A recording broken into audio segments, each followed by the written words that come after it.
So the Toronto Nationals won the last Global T20 tournament in Canada. And I know what you're thinking. Why on earth would I care about that? Well, I'm going to tell you a story that might not only mean that you end up caring about it, but that you're going to be genuinely interested with this tournament in Canada that you either ignored or had no idea existed. Because this win by the Toronto Nationals in this tournament that, yeah, you probably don't remember all that much about, has one of the most farcical games or non-games that we've ever seen in cricket history. It involves boundary lines that moved, a one-over game, a forfeit, and I think most importantly, Shakib Al Hasan. And when you hear that Shakib Al Hasan is involved with anything, it automatically piques your interest because almost everything involving Shakib is an extreme. For instance, while I was about to record this video, he was accused of murder, despite the fact that he wasn't actually in the country at that time. But it just shows that when it comes to Shakib, it's kind of always full on. And I promise you that this Nationals win and this Global T20 was very Shakib and very full on. You want to swing wildly at the internet like you've got the new pill in your hand, but you keep getting dead battered. Find the movement you want with NordVPN. They are our protection against terrifying cyber threats and wide-battered geo-blocks. NordVPN will help you get through any rights restrictions so you can watch all the cricket you want. We aren't always happy the wickets were on. Sometimes we need a change. NordVPN can switch your virtual location so your IP address is ready to cash in.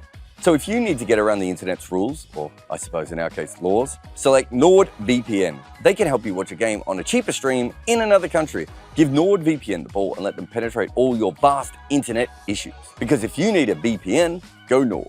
Use nordvpn.com/Kimber to get a huge discount off your NordVPN plan plus 4 additional months for free. It's completely risk-free with Nord's 30-day money-back guarantee. You can also receive a 20GB daily data voucher.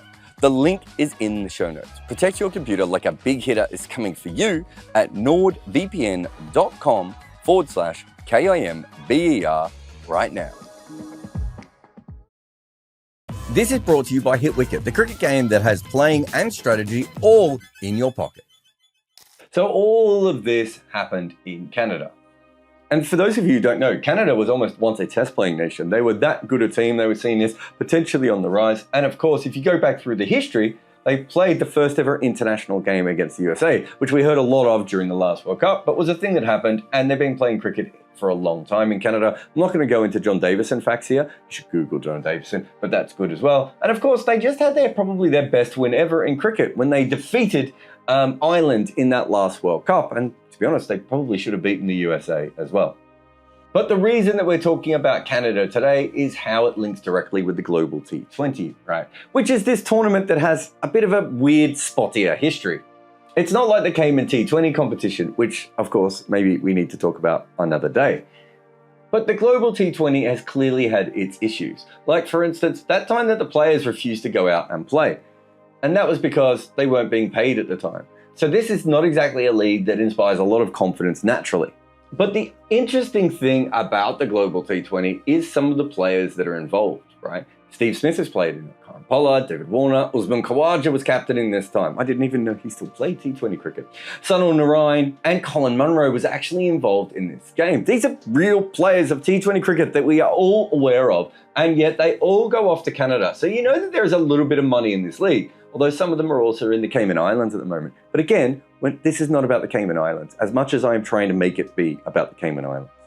So all these star players were involved, and we have then the Bangla Tigers, which is an interesting franchise because it is obviously aimed at the Bangladeshi market. And we've seen most franchises are aimed at the Indian market and occasionally at the Pakistani. So a Bangladesh franchise is slightly different. And of course, in order to make it proper Bangladeshi, you have to have Shakib Al Hasan involved.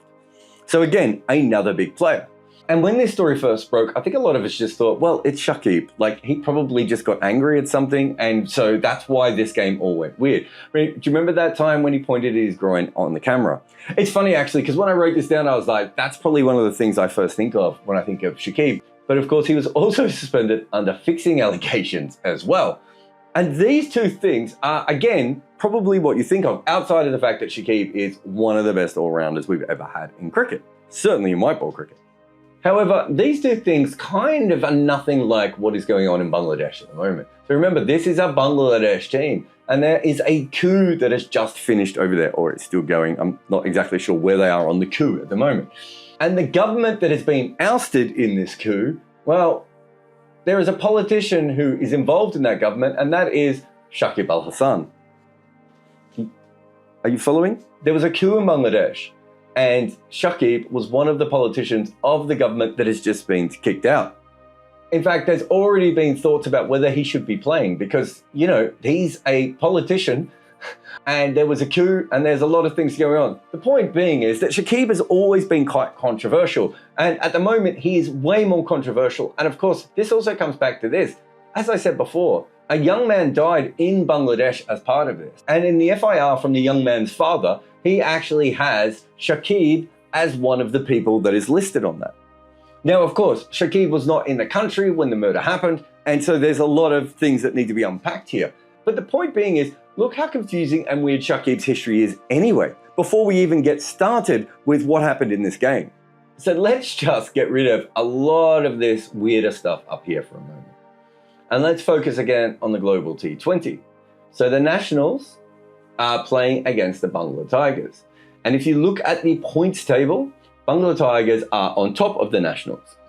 Now, there is an eliminated game that needs to be played, but the problem is that there is a lot of rain coming. And if this game is rained out, the Bangla Tigers will go through to the next round.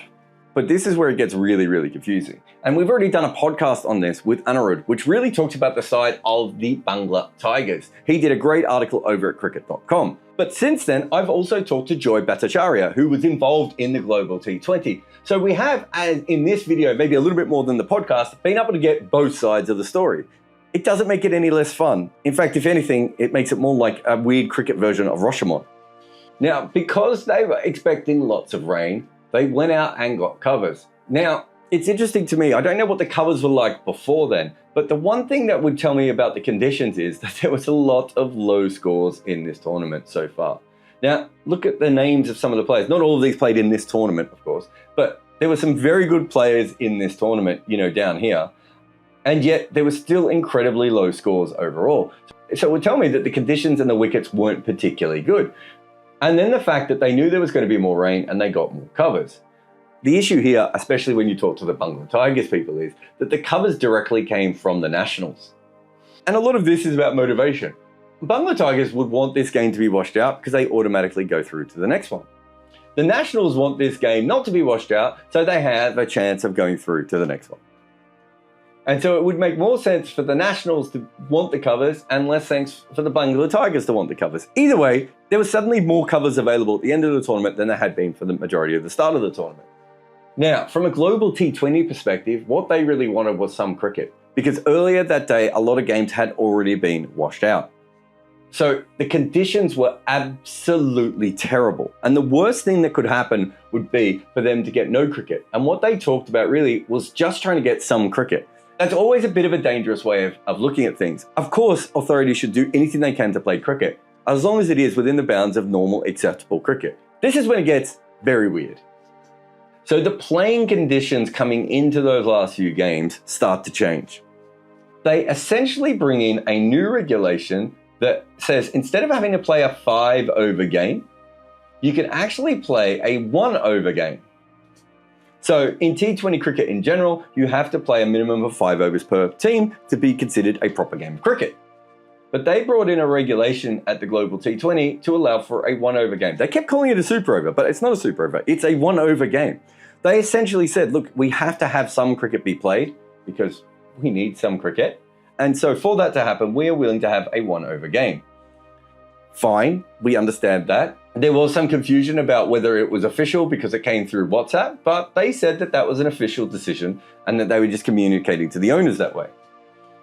The question that we have to ask ourselves as cricket fans is it worth just changing the conditions at the last minute in a tournament just to make sure that you have some cricket? Is it actually worth having some cricket if we're talking about two teams with their chances of actually qualifying for the next round coming down to just 6 balls each?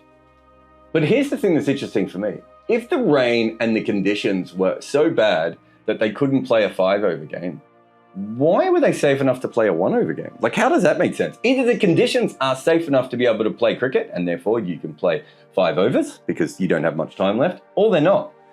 It seems very weird to me that they would ever be thinking about playing a 1-over game. Like, how did they know they were going to lose so much time that a 1-over game was even going to be needed? But it doesn't just stop here with the 1-over game, because let's have a look at our old friend, the boundaries here. At the start of the day, the boundaries are put out in the correct positions. They have to be an ICC standard amount, which, to be fair, a lot of grounds don't even have anyway. But there was an idea that it had to be, around that 60-meter minimum mark. However, because of all the rain, they started to actually change where the boundaries were. Now, the Bengal Tigers, of course, will tell us that what happened was that they were gerrymandered to make sure that they were around puddles and that the lines weren't completely straight and that no one was measuring them and it was a complete guess. Global T20 tell us that's not the case. But either way, the boundaries were changed. And I was trying to think of whether I'd ever seen this happen in a game before, whether we just brought the boundaries in because of a puddle. Again, it tells you that realistically, I don't know if the conditions were good enough for a 5 or a 1-over game at that point, if that's what they were doing.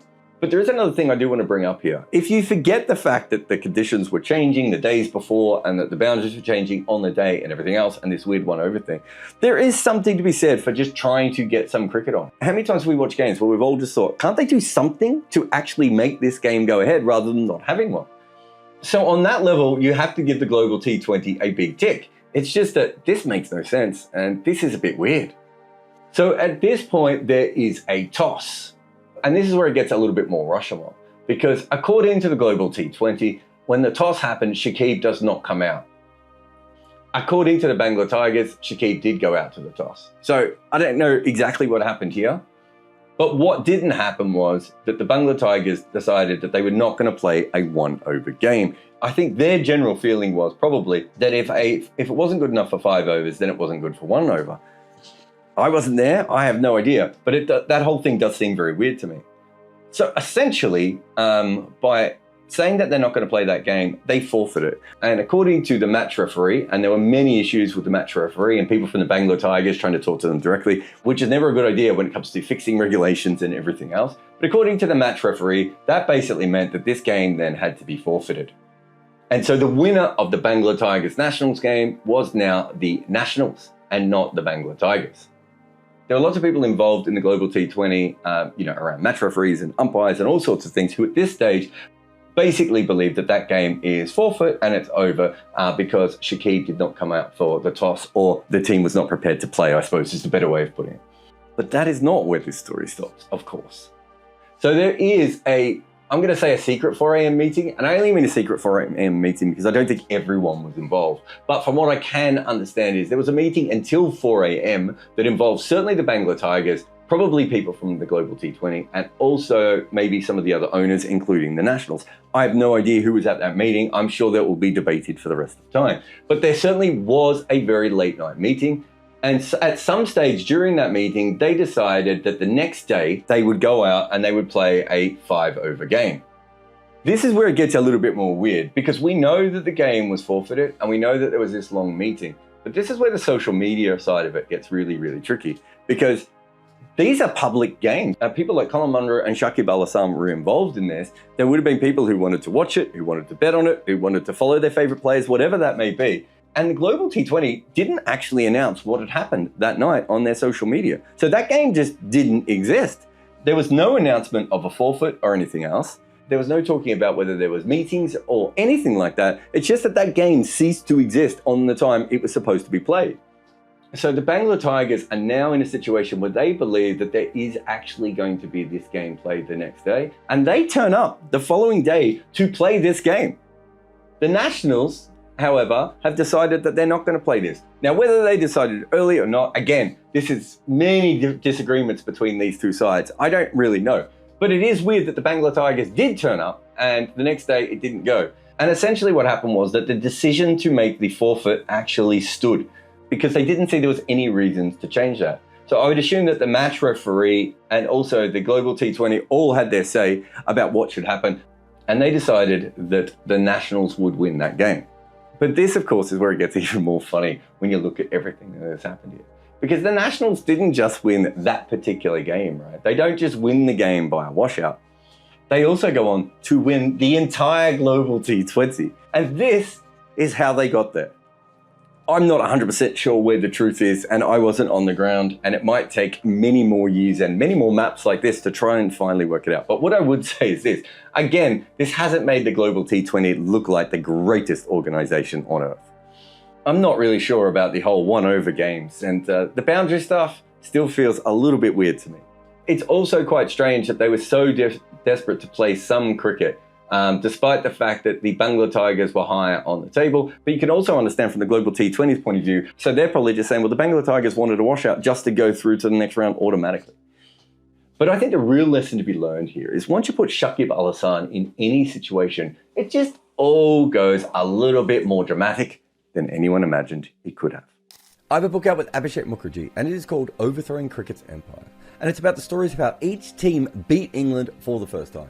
We go all the way back to the demon Fred Spofforth getting annoyed at W.G. Grace for acting a little bit like Alex Carey. And then we come all the way to present times with Rashid Khan's England's redemption. We cover every single team to beat England in a major international, but we also talk about the incredible stories like the barefoot basher from Fiji that almost played for New Zealand. In fact, this book is full of tales like that, like how Pakistan lost a top batter after he was on the run from an angry husband of a movie star he was having an affair with, and also how one future captain of his nation realised he might have to go out and bat at Lords and that he didn't own his own pads.